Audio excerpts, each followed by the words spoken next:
Estimados amigos, en nuestro enfoque de hoy vamos a hacer algunos comentarios sobre un tema que está muy en boga en nuestros días en Venezuela, como es el de la internacionalización de nuestra industria petrolera, si esta es conveniente o no. En efecto, durante los últimos meses de la campaña electoral que culminó con las elecciones del 4 de diciembre, uno de los temas que permanentemente se ponía en discusión era si era conveniente o no continuar o ahondar aún más en el proceso de internacionalización o lo que se conoce como el proceso de internacionalización de PDVSA o de nuestra industria petrolera nacional. Y para tratar de comprender un poco toda esta polémica o todas estas cuestiones que se han presentado, críticas, opiniones a favor o en contra, es conveniente quizás comenzar diciendo que cómo ha funcionado el negocio petrolero tradicional. Mientras las 7 hermanas o las grandes empresas multinacionales norteamericanas y europeas eran las que prácticamente manejaban el negocio petrolero a nivel mundial,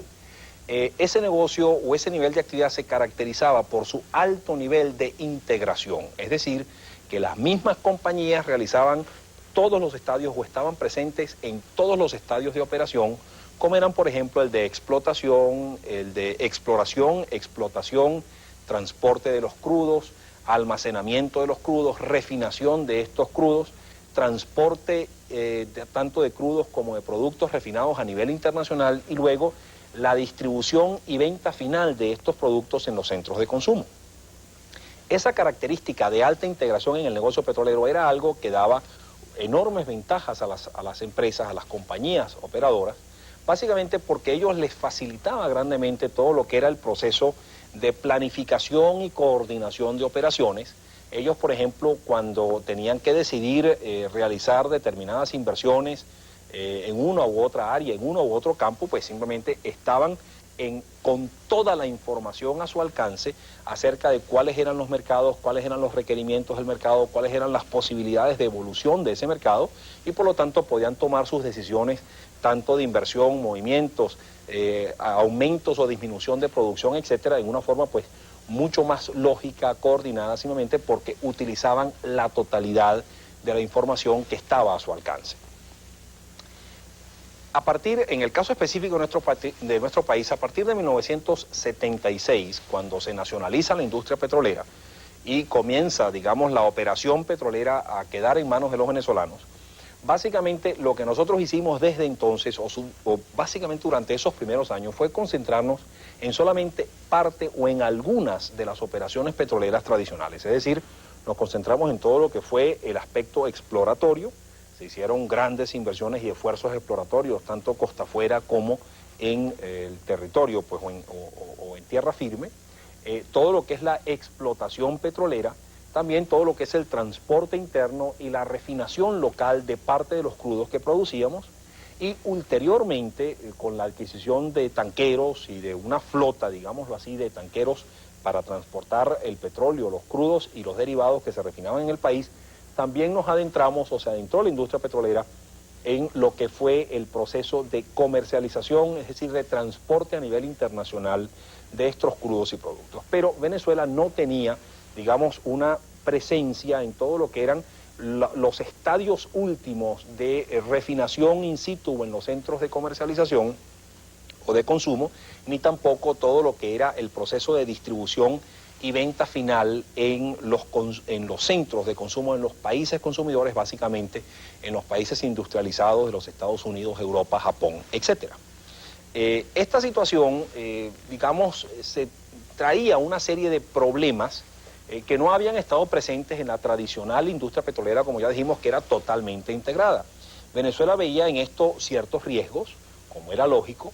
porque en realidad no estaba en el dominio de los mercados, no tenía el control prácticamente de los mercados. Los clientes con los que nosotros tratábamos podían simplemente decidir en un momento dado dejar de comprar petróleo venezolano e ir a comprar petróleo a otro centro de producción o a otro suplidor. Y por esto la industria petrolera desde sus inicios tuvo muy claro una cuestión de importancia capital, que era el de el buen tratamiento, el del tratamiento a seriedad máxima, cumplimiento a seriedad máxima de todos los compromisos de suministro de petróleo con los clientes tradicionales, y también se intentó diversificar el espectro de clientes de tal forma que no tuviésemos pocos clientes muy grandes,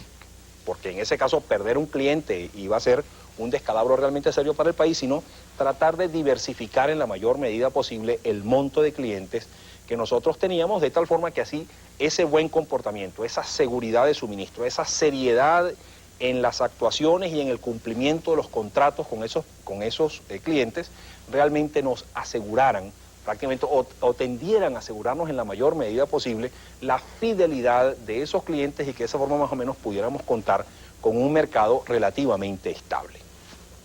Sin embargo,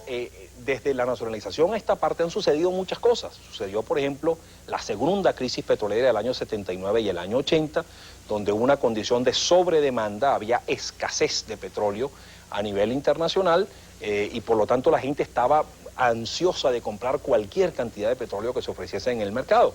En esas circunstancias, obviamente, los productores, los oferentes de petróleo en ese mercado eran los fuertes. Ese era un mercado de oferentes, era un mercado de oferta, simplemente porque todos los demandantes estaban deseosos de adquirir petróleo y por lo tanto los productores podían darse el lujo de decir a este le vendo o a este no, incumplo este contrato de suministro con este cliente simplemente porque tengo a otro que me da mejor precio, etcétera.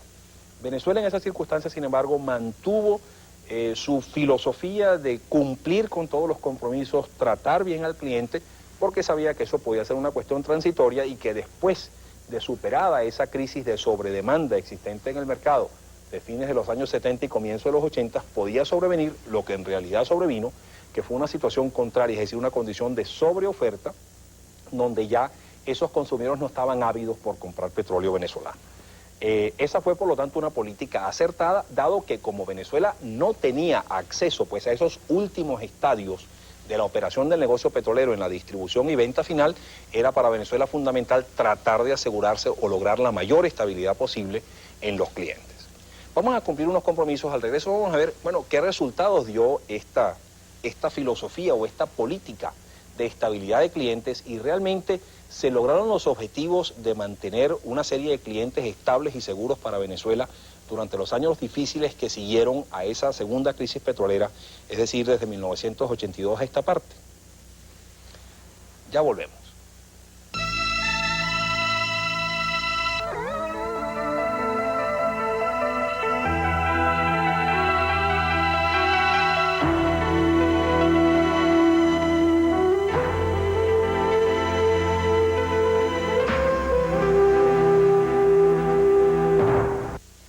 Decíamos que después de la segunda crisis petrolera de fines de los 70 y comienzo de los años 80, se pasó de una situación de sobredemanda en el mercado a una condición de sobreoferta. Esta situación se produjo simplemente porque después de la gran elevación de los precios del 79 y 80, los países consumidores comenzaron a imponer disciplina en el consumo de su petróleo, redujeron en una forma sustancial la cantidad de petróleo que adquirían de los países productores, y a la vez el alto costo energético llevó a muchos países a hacer esfuerzos exploratorios, a tratar de reducir sus importaciones de petróleo y comenzaron a aparecer nuevas fuentes de producción de petróleo. En consecuencia, aumentó la oferta y disminuyó la demanda, se revirtió aquella situación de sobredemanda de fines de los 70 y comienzo de los 80 y se comenzó a presentar, particularmente a partir de 1982, una situación de debilidad del mercado petrolero, una situación donde había cada vez más producción y cada vez menor demanda. Eso hizo entonces que los mercados petroleros se transformaran de mercados de productores, que era la situación durante la segunda crisis petrolera, a un mercado de compradores, porque entonces quien quería comprar petróleo, como sabía que había abundante petróleo y habían múltiples oferentes de ese petróleo, él podía simplemente darse el lujo de comprárselo a quien mejor precio le diera. Esto cambió, por lo tanto, toda aquella situación tradicional de los mercados donde había las compras o adquisiciones o transacciones petroleras se realizaban basadas en contratos de suministro y contratos de compra que duraban 3 o 4 meses. Y cada vez más se popularizó lo que se denomina el mercado o las transacciones en el mercado ocasional o en el mercado spot. En ese mercado ocasional o spot, simplemente lo que consiste es que la persona que desea adquirir petróleo, pues simplemente acude al mercado spot y ve quién es el mejor oferente, quién le da el menor precio. Por lo tanto, en buena medida, aquella política de buen tratamiento con los clientes, de cumplir con los clientes sin importarle a Venezuela las situaciones transitorias que se hubiera podido beneficiar el país, en cierto modo, pues dejaron de tener mayor sentido a partir de 1982 en adelante, no en todos los casos, pero sí ya no con aquella intensidad del pasado, simplemente porque buena parte de nuestros clientes nos decían, mire señor, yo simplemente le voy a comprar a quien me venda a más bajo costo. Y por lo tanto se perdió aquella fidelidad o aquella continuidad en el caso de algunos de nuestros clientes, y eso por lo tanto alertó a nuestras autoridades petroleras a que había que hacer algo, había que tratar de asegurar mercados, porque los mercados estaban siendo cada vez más volátiles, eran cada vez más inestables, debido a que ahora esos mercados estaban controlados por los compradores. Eso entonces llevó a las autoridades de PDVSA a comenzar lo que se dio por llamar el proceso de internacionalización del petróleo, que más bien yo diría que se debió haber llamado el proceso de integración del petróleo, porque era culminar, digámoslo así, o adentrarse en las otras áreas que desde la nacionalización de la industria en 1976 prácticamente no habíamos tenido presencia en el mundo petrolero internacional, como eran todo lo que era la refinación de productos en los países consumidores, la distribución, transporte y almacenamiento de esos productos en esos mercados y la venta final, inclusive, de esos productos en los mercados de consumo, básicamente a través de cadenas de estaciones de servicio o de centros de distribución de productos utilizados para la calefacción, etcétera, en esos países. Eso fue, digamos, el objetivo y la razón que llevó a la industria petrolera nacional, a tratar pues de adentrarse en estas otras áreas y así entonces lograr ese proceso pues de integración total de todas las actividades del negocio petrolero que tradicionalmente eran cubiertas por las compañías multinacionales, antes de la nacionalización en el caso de Venezuela, o antes pues de que los países productores comenzaran a tomar control de sus industrias petroleras. De ahí entonces que Venezuela en el año 1983 dio el primer paso con la negociación con la FEBA Oil de Alemania, que es una de las empresas más grandes en materia petrolera, no solamente en Alemania, sino en Europa. Empresa que tiene no solamente refinerías, sino que tiene cuantiosas inversiones en múltiples actividades como la petroquímica, distribución, estaciones o cadenas de estaciones de servicio, etcétera. Y lo que se hizo fue que Venezuela compró parte de las acciones de la FEBA Oil, es decir, comenzó pues a tener participación en esa empresa, era accionista de esa empresa y por lo tanto, así como accionista que era, pues en primer término tenía asegurado que esa empresa le iba a comprar parte de los crudos porque había un compromiso de que Venezuela supliría o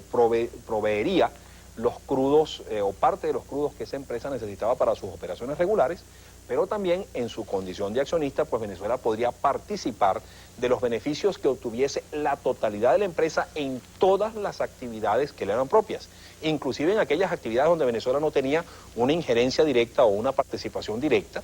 pero simplemente todas las utilidades de la empresa Venezuela tenía una participación equivalente pues a su cuota parte de participación accionaria o de participación en el capital de la FEBA Oil. Este fue un negocio que definitivamente fue exitoso. El presidente de la República lo mencionaba en su discurso de fin de año durante la asamblea de PDVSA en los últimos días de diciembre del año pasado, que había sido realmente una negociación y una relación muy exitosa con esta empresa. Y ello llevó a la industria petrolera a continuar ampliando estos esfuerzos de negociación, participando en otras empresas o adquiriendo parte de otras empresas en distintos países consumidores de Europa, como fue el caso de Suecia, por ejemplo, y en otras empresas en los Estados Unidos, en el principal mercado petrolero de los Estados Unidos, donde también adquirió parte del capital o adquirió una participación importante del capital accionario de algunas empresas que estaban en el área de refinación, distribución y venta final de los productos petroleros. Esto ha llevado pues a que Venezuela en este momento esté bastante próximo a un objetivo o a una meta que se ha trazado o que se trazó la industria petrolera, que fue la de asegurarse la colocación de aproximadamente 700.000 barriles diarios de crudo en estas distintas empresas en las que Venezuela ha comprado participación. De esta forma, pues Venezuela tiene asegurado un mercado de que pase lo que pase, esas empresas de las que Venezuela es parcialmente dueña, van a adquirirle a Venezuela una cantidad igual a 700.000 barriles al día. Esto es una cuestión por demás importante, dada pues esta condición de volatilidad existente en los mercados. Supónganse ustedes que Venezuela o ningún otro país realmente hubiesen dado estos pasos para asegurarse estos mercados. ¿Qué hubiese podido pasar? Pues simplemente que ante la situación de sobreoferta en el mercado, ante la avidez de los productores de producir más para ganar más, para tener una mayor cantidad de ingresos, y ante la restricción cada vez mayor de la demanda de los grandes consumidores, pues simplemente a lo mejor los productores lo que hubieran hecho era volcarse al mercado, tratar de producir todo el petróleo que pudieran, dar descuentos, tratar de colocar ese petróleo, y ello obviamente hubiese originado una situación de reducción abrupta en los precios internacionales del petróleo, y ello hubiese traído como consecuencia mucho mayor volatilidad, mucho mayor incertidumbre y descalabro en los mercados petroleros internacionales. Eso era precisamente una de las cosas que se estaba tratando de solventar, que Venezuela no cayera en el riesgo de este marasmo de volatilidad de los mercados, que como ya se dijo, los productores prácticamente no tenían control, ya que se había transformado en un mercado dominado plenamente por los compradores. Sin embargo, aparte de haberse asegurado mercados, también Venezuela obtuvo una ventaja sumamente interesante e importante en este proceso de internacionalización de su industria petrolera, ya que se aseguraba la colocación de una cantidad muy importante de crudos pesados y de crudos medianos. Esto es importante para nuestro país porque, como se conoce o como se sabe, la gran parte de nuestras reservas petroleras están constituidas, o una buena parte está constituida por este tipo de crudos que es relativamente menos apetecido en los mercados internacionales, ya que los crudos livianos son más productivos que este tipo de crudos, pero particularmente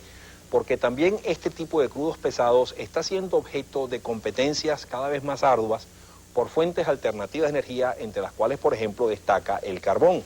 Y por lo tanto, la demanda o las posibilidades de colocación que pueda tener este mercado o este tipo de crudos en el futuro, sobre todo en el largo plazo, no son del todo ciertas. Y por lo tanto, es para Venezuela muy importante, dada la situación que gran parte de sus reservas de petróleo están constituidas por este tipo de crudos, asegurarse la colocación de los mismos en los mercados en los años por venir. Ahora bien, se han hecho también una serie de críticas, de cuestionamientos acerca de este proceso de internacionalización de la industria petrolera, diciéndose que, entre otras cosas, por ejemplo, que esa internacionalización, esa adquisición de activos en empresas internacionales por parte de la industria petrolera nacional ha implicado cuantiosísimas erogaciones o gastos de inversión, aportes financieros de parte de PDVSA para adquirir esas empresas. Bueno, yo creo que aquí hay un poco de desinformación en la forma en cómo se han realizado estas operaciones, ya que lo que Venezuela realmente ha aportado, ha puesto los recursos financieros que Venezuela ha tenido que invertir directamente para la adquisición de las participaciones o adquisición de activos en estas empresas internacionales, ha sido tan solo una fracción, y yo diría que una fracción relativamente pequeña del valor de los activos que se está adquiriendo. ¿Cómo se realizan entonces estas operaciones? Estas operaciones se realizan de la siguiente forma. Venezuela pone una parte, un porcentaje relativamente menor del valor de los activos que está adquiriendo, y entonces se asocia con la empresa propietaria, a su vez, de esos activos que Venezuela está adquiriendo, participando, que ahora son obviamente socios,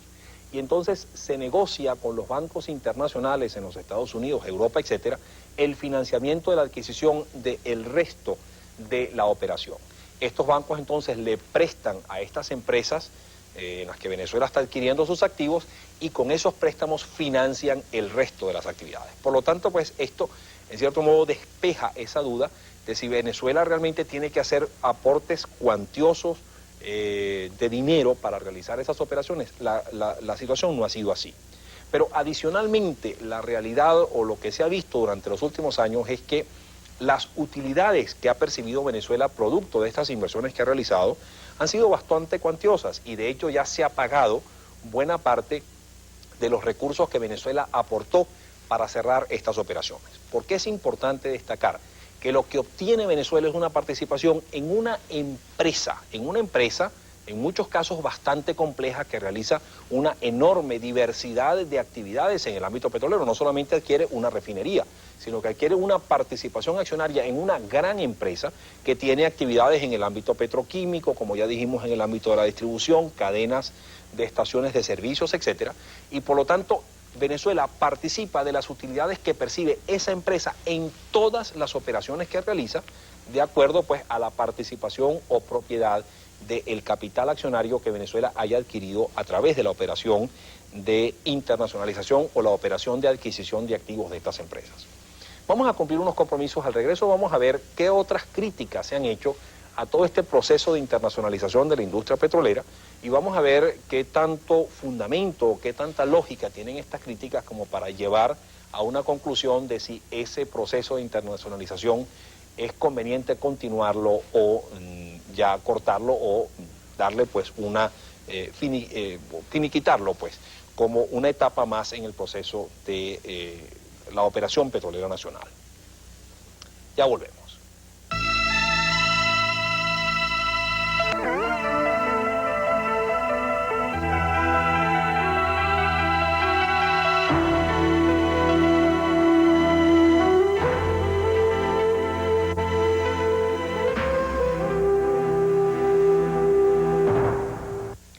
Decíamos que entre las críticas que se han formulado contra la internacionalización de la industria petrolera venezolana es que ello ha implicado ingentes fondos que han tenido que ser canalizados hacia el exterior para realizar esas inversiones, cosa que veíamos al final de la sección anterior que no había sido así. Pero simultáneamente también se ha hablado de que como parte de ese proceso de internacionalización, lo que se ha dado es que la industria petrolera tiene que realizar determinadas inversiones, bien sea en Venezuela o en el resto del mundo, y que por lo tanto compiten las inversiones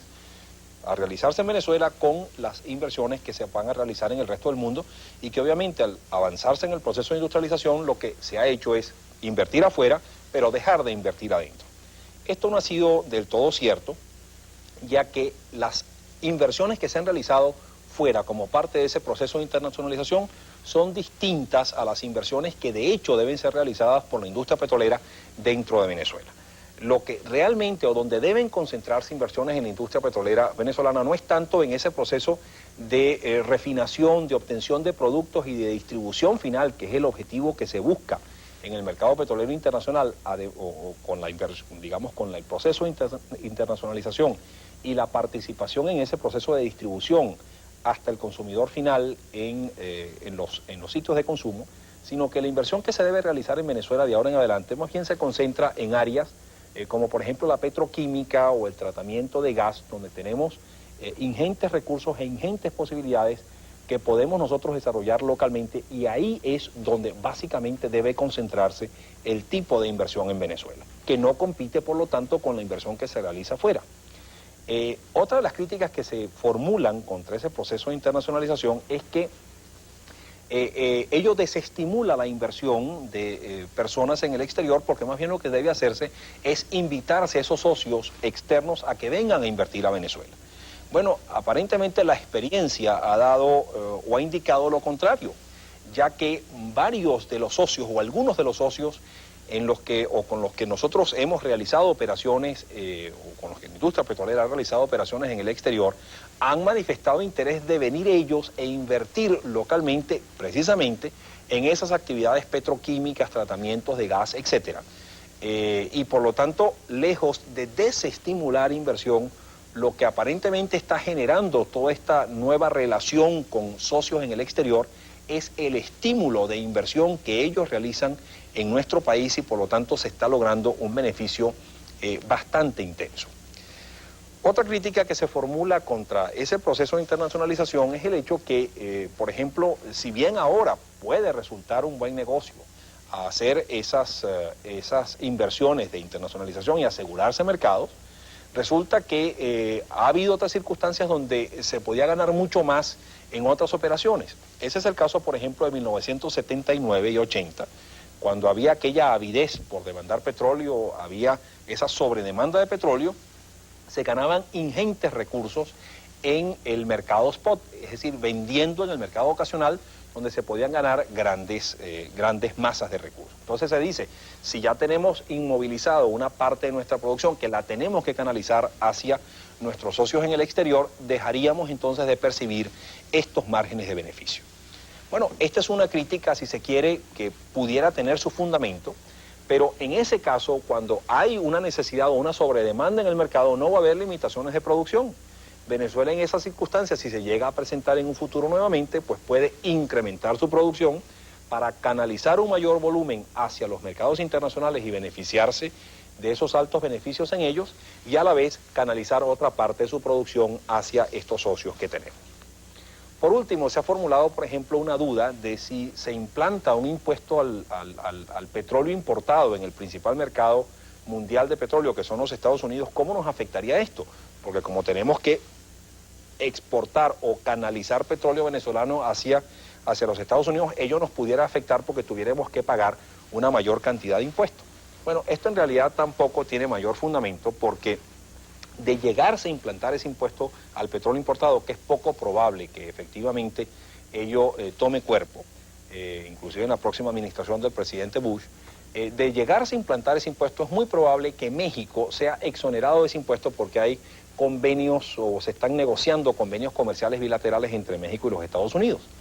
De ser ese el caso, ¿qué es lo que sucedería? Pues simplemente que quien tenga una refinería en los Estados Unidos, en vez de comprar petróleo a Venezuela y tener que pagar un impuesto importante, se lo compraría a México, que no tiene que pagar impuesto a ese petróleo, y por lo tanto dejaríamos nosotros de exportar petróleo a los Estados Unidos. Precisamente con estas inversiones, producto de ese esfuerzo de internacionalización de la industria petrolera, tenemos asegurado la colocación de una buena parte de recursos de crudos o de petróleo crudo en los Estados Unidos, independientemente de si se exonere o no se exonere a México de ese impuesto. Y por lo tanto, lejos de perjudicarnos, más bien nos beneficiaría el tener asegurada una cabida de nuestro petróleo en los Estados Unidos, independientemente de si se implanta ese impuesto y si a México y a Canadá se le exonera del mismo. Todas estas circunstancias, pues, que hemos visto llevan a una conclusión, que es la siguiente: el negocio de la internacionalización del petróleo ha demostrado ya con hechos que es un buen negocio. Ha demostrado, se ha comprobado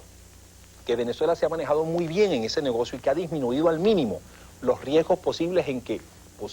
pudieran haber incurrido otros países de comprar refinerías o empresas que estuviesen en malas condiciones. No, nuestras inversiones han sido realmente rentables y favorables, y hemos obtenido experiencia en todo ese proceso y han sido exitosos. Hemos aprendido mucho para evitar cualquier tipo de riesgo y aminorar en la máxima medida posible estos riesgos, y por lo tanto lo que hasta el momento se ha visto de ese negocio es algo favorable y bueno, y que lejos de perjudicarnos, lo que nos ha traído son grandes beneficios. Dadas estas circunstancias, ¿por qué entonces empeñarnos en frenar un proceso de un negocio que pudiera seguirnos dando beneficios muchísimo mayores, no solamente ahora o en el corto plazo, sino también en el mediano y largo plazo? Estas son cuestiones que hay que estudiarlas con muchísimo cuidado y no dejarse llevar, pues, por impresiones iniciales que pudieran generar algunas críticas con respecto a ese proceso de industrialización y que pudieran eventualmente llevar a las autoridades a frenar un proceso que es definitivamente exitoso y favorable para el país. Reciban un cordial saludo y hasta la próxima.